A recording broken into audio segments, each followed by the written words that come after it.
గారు మీతోనే ప్రారంభిద్దాం. ఎందుకంటే ప్రధానంగా ఏదైతే నిరుద్యోగ సమస్యని మీరు అడ్రస్ చేశారు ఎలక్షన్ ముందు, కానీ ఆ నిరుద్యోగ సమస్య మీద ఇవాళ మళ్ళొకసారి ఆందోళన జరుగుతుంది. మెగా డిఎస్సి అన్నారు కదా, మీరు ఏదో 11,000కో 12,000కో మాత్రమే వేస్తున్నారు. 25,000 మెగా డిఎస్సి అంటే కేవలం సగం, దాంట్లో సగానికే డిఎస్సి వేస్తున్నారంటే, అదేవిధంగా పరీక్ష వాయిదా వేయాలి అనేటువంటిది రెండో డిమాండ్, మేము ఇంకా ప్రిపేర్ కాలేదు అనేటువంటిది.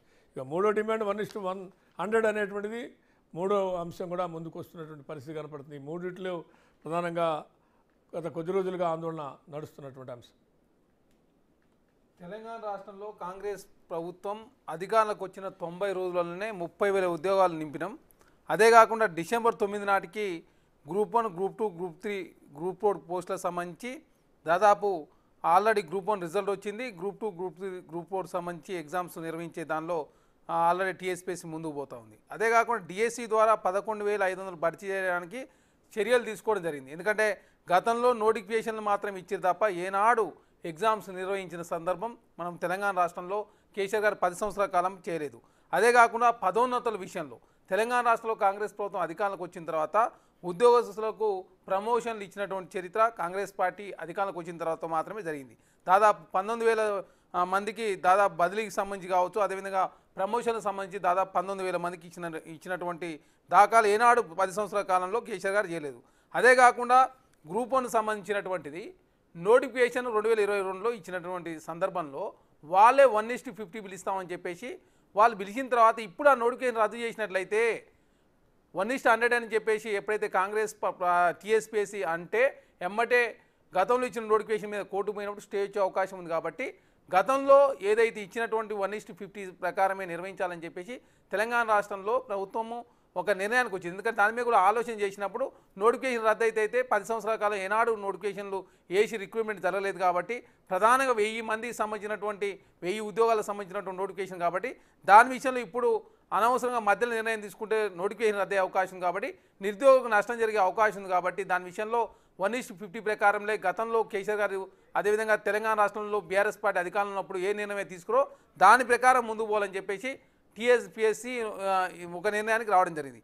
అదే కాకుండా తెలంగాణ రాష్ట్రంలో ఒకాంచి వాళ్ళే జాబ్ క్యాలెండర్ ప్రకటించాలని చెప్తా ఉన్నారు, ఒకాంచి డిఎస్సి వాయిదా వేయాలని చెప్తా ఉన్నారు, ఒకాంచి గ్రూప్ 1 సంబంధించి 1:100 పిలవాలని చెప్తూ తెలంగాణ రాష్ట్రంలో నిరుద్యోగులను అయోమయానికి గురి చేసే పరిస్థితిలో బీఆర్ఎస్ పార్టీ నాయకులు మాట్లాడతాం. ఎందుకంటే గతంలో ఏనాడు వాళ్ళు నోటిఫికేషన్ వేసిన సందర్భం లేదు.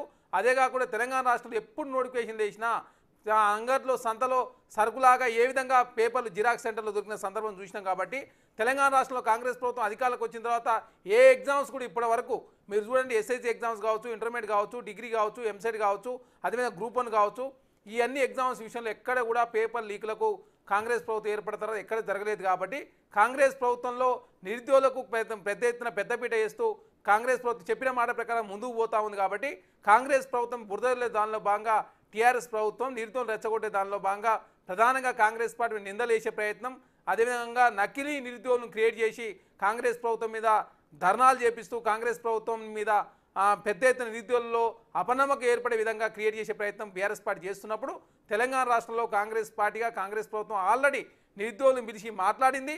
అదే కాకుండా ఇదే విధంగా జాబుల విషయంలో చాలా క్లారిటీ కూడా డిఎస్సి ఎగ్జామ్ నిర్వహిస్తామని, గ్రూప్ 1 1:50 ప్రకారమే పిలుస్తామని, తెలంగాణ రాష్ట్రంలో జాబ్ క్యాలెండర్ ప్రకటిస్తామని చెప్పేసి, అదే కాకుండా ఉద్యోగులకు సంబంధించి ప్రమోషన్లు కూడా ఇచ్చిన సందర్భం తెలంగాణ రాష్ట్రంలో చూసినాం. అదే కాకుండా ట్రాన్స్ఫర్లు కూడా పారదర్శకంగా జరగాలని చెప్పేసి తెలంగాణ రాష్ట్రంలో కాంగ్రెస్ ప్రభుత్వం కోరుకుంటూ ఉంది. కాబట్టి ఉద్యోగులలో మంచి స్పందన వస్తుంది. కాబట్టి టీఆర్ఎస్ పార్టీ నాయకులు కాంగ్రెస్ ప్రభుత్వం చూసి ఓరలేక అనవసర మెగా డిఎస్సి అనేటువంటిది ఒక అంశాన్ని చెప్పారు, కానీ అది మెగా డిఎస్సి వేయటం లేదు, కేవలం 11,000-12,000 సంథింగ్ వేస్తున్నారు అనేటువంటిది కూడా ఒక విమర్శ.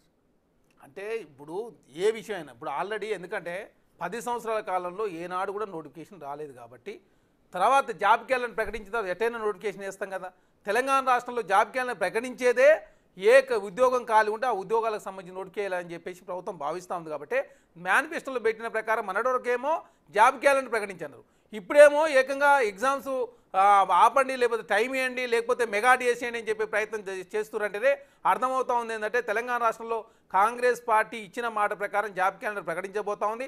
తెలంగాణ రాష్ట్రంలో ఎవరు కూడా నిరుద్యోగులు అధైర్యపడాల్సిన అవసరం లేదని చెప్పేసి ఆల్రెడీ ముఖ్యమంత్రి గారే నిరుద్యోగులు పిలిచి మాట్లాడిన సందర్భం చూసినాం. ముఖ్యమంత్రి గారే ప్రెస్ మీట్ సమావేశం ఏర్పాటు చేసి అనవసరంగా బీఆర్ఎస్ చెప్పే మాటలు నమ్మొద్దని చెప్పేసి ముఖ్యమంత్రి గారు చెప్పిన తర్వాత తెలంగాణ రాష్ట్రంలో నిరుద్యోగులంతా కూడా కాంగ్రెస్ పార్టీ చెప్పిన ప్రకారం చేస్తుంది కాబట్టి ఎవరు కూడా అధైర్యపడతారు. అనవసరంగా బీఆర్ఎస్ పార్టీ రాతాంతం చేసే ప్రయత్నం చేస్తూ ఉంది. ఎందుకంటే కేటీఆర్ గారు హరీష్ రావు గారు ఢిల్లీలో కూర్చొని, ఎందుకంటే తెలంగాణ రాష్ట్రంలో ముఖం జల్లక తెలంగాణ రాష్ట్రంలో మీడియా పట్టించుకునే పరిస్థితి లేదు కాబట్టి ఢిల్లీలో కూర్చొని కాంగ్రెస్ ప్రభుత్వం మీద బురదలే ప్రయత్నం, అక్కడ కూర్చొని కవిత గారు బేలు ట్రై చేసుకుంటూ అనవసరంగా తెలంగాణ రాష్ట్రం నిరుద్యోగులు రెచ్చగొట్టే ప్రయత్నం బీఆర్ఎస్ పార్టీ చేస్తూ ఉంది. కానీ తెలంగాణ రాష్ట్రంలో ఏ నిరుద్యోగి కూడా కాంగ్రెస్ పార్టీ ఇచ్చిన మాట ప్రకారం 2 లక్షల ఉద్యోగాలు నింపాలనే ఒకే లక్ష్యంతో ముందుకు పోతాం. రైట్ బాలరాజు గారు, అంటే 10 ఏళ్ల కాలంలో మీరు కనీసం